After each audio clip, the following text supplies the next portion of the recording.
Muy buenos días, paz y amor, hermanos, amigos y radio oyentes de este canal que, como siempre digo, tanto edifica, ¿verdad? Y tanto bien hace a todo aquel que lo escucha. La verdad, aunque puede ser incómoda, la verdad siempre edifica y por eso estamos aquí.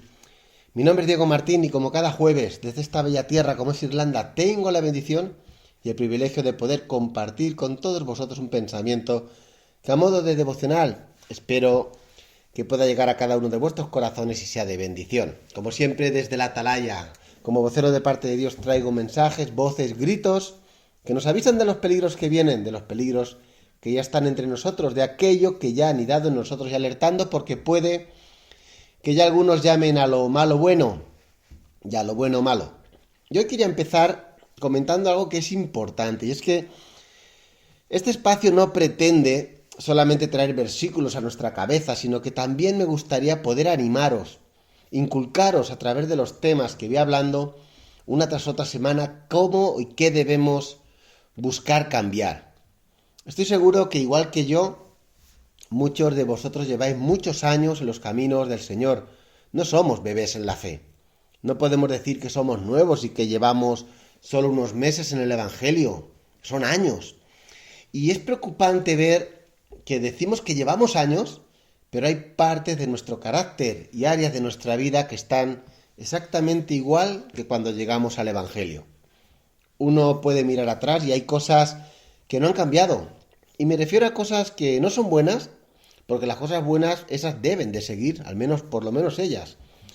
A veces nos conformamos con el hecho y nos quedamos tranquilos al decir que hemos dejado algunas costumbres. Hay creyentes que se definen como cristianos porque no se emborrachan, o porque no se drogan, porque no van a discotecas, porque no son mujeriegos, porque existen, pero bueno, como digo, existen un montón de personas en este mundo que tampoco lo son. Pero mirad, si el ser cristiano significa no emborracharse, no drogarse, no irse con mujeres de mala vida, entonces, técnicamente, un semáforo, una cabina telefónica, podrían ser un cristiano. Aunque sea un ejemplo así con algo de gracia, refleja muy bien que ser cristiano, el cristianismo no es solo 4 hábitos que dejamos.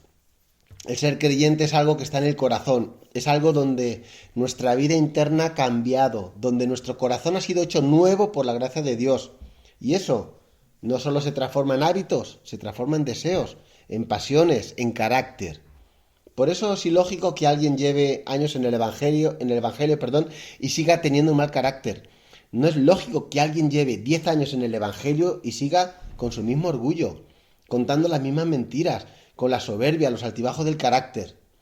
Muchos se consideran creyentes por el simple hecho de que ya no practican 3 o 4 cosas que obviamente no son buenas de los creyentes. No roban, no son adúlteros, no se drogan, incluso hacen hasta buenas obras con los pobres.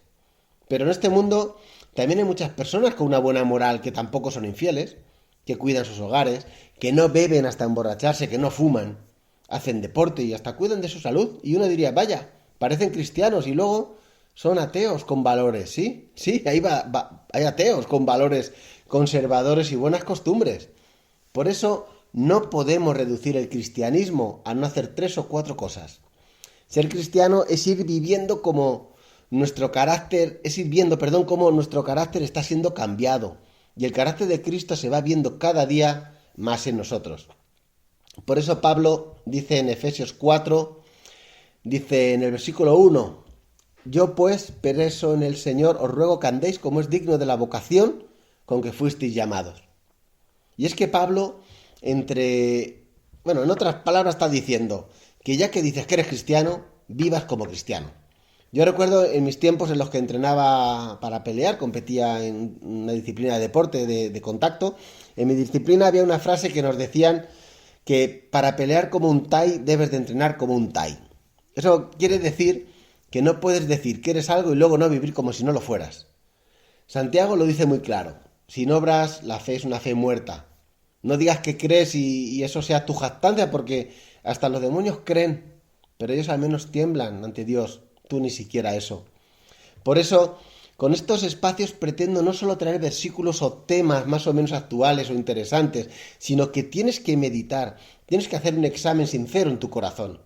Y al examinarnos, veremos que tenemos áreas que no están bien, que tenemos rincones de nuestro interior sin barrer, acumulando polvo y dejando debajo de la alfombra que hemos acumulado mucha suciedad. Por eso, claro, hay algo que dice Pablo también en el versículo 2. Dice, con toda humildad y mansedumbre, porque es evidente que sin humildad y mansedumbre no vamos a cambiar. Y en esto voy a ir centrándome. Es que Pablo lo dice muy claro. Dice que habéis sido llamados a ser discípulos, a ser hijos de Dios, a entrar en la luz, a ser creyentes. Esa es la vocación de la que Pablo habla. Vivid de acuerdo a vuestra salvación. Os ruego que viváis de acuerdo a vuestro llamamiento. Llamados a la gloria, llamados a la gracia, a ser llamados hijos de Dios. Habéis sido escogidos. Se os ha sacado de las tinieblas. Pues vivid de acuerdo a ello. Eso es lo que está diciendo Pablo. Imaginad que yo os digo que soy vegetariano y cada sábado me como un filete de ternera irlandesa, porque por aquí la carne es excelente. No tiene sentido. Me dirías que no soy coherente, que no hay consecuencia entre lo que digo, entre lo que soy y lo que hago. Y con el cristianismo pasa igual. A veces no hay sintonía entre lo que digo ser y lo que muestro en mi vida diaria. Pablo nos dice, vivid de acuerdo a vuestra elección en Cristo. Vivid conforme a lo que sois ahora. Y eso requiere esfuerzo. Vivir cada día no es un día en el que has hecho una oración y has firmado en una cruz como que has aceptado a Jesús como tu Salvador y Redentor. Eso es el primer paso. Ahí empieza todo. No es firmar en una cruz, es coger la cruz cada día, sentir el peso, la dificultad. Es empezar a ser moldeado como el barro ante el alfarero. Y me sorprendo cómo Pablo nombra unas maneras de cómo hacerlo. Nos habla de tener paciencia, de soportarnos unos a otros, en amor. Nos va a llamar a esforzarnos para preservar la unidad en el vínculo de la paz. Y esto es interesante. Dice, esforzándonos para preservar la unidad de la paz. Hay gente que cree que la unidad y la paz llegan solas, pero no. Incluso entre los hermanos en la fe, Pablo dice que hay que esforzarse para preservarla. Lo que pasa que, la paz se tiene que esforzar. Es para que esté, la unidad también. Si no nos esforzamos, nuestro pecado, el orgullo, el enemigo, van a zarandear esa paz y vamos a tener que luchar para no perderla. No importa el buen ambiente que tengas tú en tu congregación ahora. Si no os esforzáis por preservar la unidad y la paz, todo eso acabará perdiéndose. Por eso se fragmentan las iglesias. Pero hay dos cosas que Pablo nombra las primeras. Dice humildad y mansedumbre. De todas las cosas, lo primero que se espera de nosotros es que seamos o estemos revestidos en humildad y mansedumbre. Vaya, humildad y mansedumbre aparecen juntas. ¿Os suena? Igual que dijo Jesús, aprended de mí, que soy manso y humilde. Y aquí dice humildad y mansedumbre. Otra vez, las dos palabras vienen juntas, inseparables. Y esto nos enseña que no podemos preservar la unidad ni la paz sin ser humildes y mansos, porque habrá discordia si no somos humildes. Y si no somos mansos, tarde o temprano no habrá paz. Sin humildad y mansedumbre cortaremos lazos con una persona cuando nos falle, cuando nos traicione, cuando se equivoque. Sin humildad y mansedumbre todo lo demás no se puede, es imposible. Hay gente que dice, Señor, ayúdame a amar a mis hermanos, a soportar y perdonar a mis hermanos, a servirles. Pero primero, pide, ayúdame a ser humilde, porque todo lo demás va a venir. Porque mientras seas orgulloso te lo va a impedir tu orgullo. Tu orgullo te va a impedir estar en paz. Tu orgullo no te va a dejar perdonar. Tu orgullo te va a impedir servir. Tu orgullo te va a impedir a darte a alguien más que no seas tú. Pero cuando eres humilde, todo lo demás se dará. No tendrás que rogar el perdón porque te saldrá de ti. No tendrás que pedir el servir a los hermanos porque saldrá de ti. Porque es que la raíz de todo de ese mal es el orgullo. Dios resiste al orgulloso, al soberbio. Por eso la solución al orgullo, humildad. Contra el orgullo, la humildad. Mirad, Jesús podría haber dicho tantas cosas, ¿verdad? Podría haber dicho, aprended de mí que soy manso y humilde. Soy santo, aprended de mí que soy un hombre de oración, que leo la Biblia todos los días. Jesús podría haber dicho, o haber hecho una lista larga de cosas, porque Jesús todo lo hace bien y todo es un ejemplo para aprender. Pero Jesús solo dijo dos cosas. Aprended de mí, que soy manso y humilde. A veces me pregunto esto, porque de Jesús se puede imitar todo al completo. Él podía haber dicho, aprended de mí, que soy esto y lo otro, soy servicial, soy amoroso. Mira cómo lavo los pies de los discípulos, o cómo sirvo al prójimo. Mira cómo me dedico a predicar el Evangelio, o mira cómo hago la voluntad de mi Padre, ¿no? Jesús podía haber dicho, mira cómo no hago lo mío, sino lo que me pide mi Padre. Mira cómo trato con misericordia a los que me fallan. Jesús podía haber hecho en este momento una lista muy larga, pero solo dijo dos cosas. Aprended de mí que soy manso y humilde. ¿Sabéis por qué? Porque si sois mansos y humildes, entenderéis por qué tengo misericordia, por qué tengo paciencia, por qué vivo para la gloria de mi Padre, por qué vivo orando. Porque todo radica en eso. Si tú alcanzas la humildad de Dios, vas a alcanzar muchas otras cosas. Pero si no alcanzas la humildad de Dios, no vas a alcanzar ninguna de ellas. Es como construir un edificio.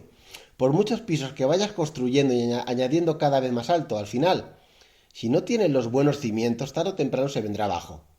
Pero si haces un buen fundamento, ya puedes meterle pisos de altura, que el edificio se mantendrá erguido siempre. Por eso es muy importante que para empezar a mostrar que somos creyentes, que como dice Pablo, que vivimos de acuerdo a nuestra vocación como cristianos, tenemos que ser humildes y mansos. Por eso en este día quiero acabar animándote a examinar tu corazón, que no sea un versículo más, que Efesios 4 del 1 al 3 no sea un versículo más. Por eso te animo, examina tu corazón con humildad, con mansedumbre. ¿Para qué? Para que pueda ver en él esas áreas que siguen igual y entonces ponerte a trabajar en ello. Que Dios te bendiga.